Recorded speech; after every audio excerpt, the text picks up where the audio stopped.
Студентска спортна академия.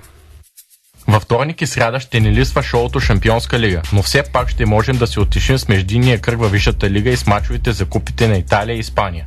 В България също ще се играе футбол, в сряда с реваншите от осмина финалите за купата. Във вторник стартира третият кръг в Шампионската лига по волейбол при мъжете. Българският първенец Марик Юнион Ивкони ще изиграе своя матч с испанския Кай Теруел в четвъртък.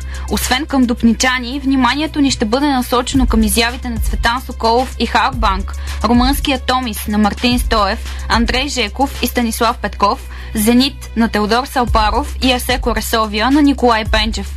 В четвъртък и петък са срещите от 8-я кръг на Евролигата. През уикенда ще имаме отново много футболни сблъсъци. В събота интерес предизвиква матчът Байер Мюнхен Байер Леверкузен, а в неделя каталунското дерби между Барселона и Еспаньол. В края на седмицата зимният парк отново ще бъде много богат и Спортвокс ще проследи за вас всички най-интересни стартове. Още в сряда откриваме Световната купа по биатлон в шведския зимен курорт Йостерзунд с индивидуалния старт на 20 км при мъжете. На следващия ден е надпреварата на 15 км при дамите. В събота и неделя са първите състезания в спринта и преследването. В петък в норвежкия зимен център Лилехамер ще се проведат спринтове от Световната купа по ски бягане.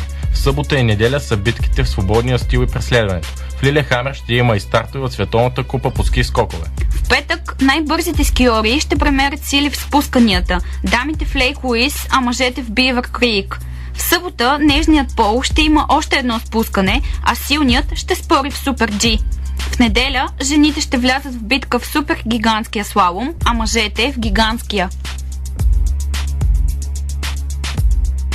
Студентска спортна академия.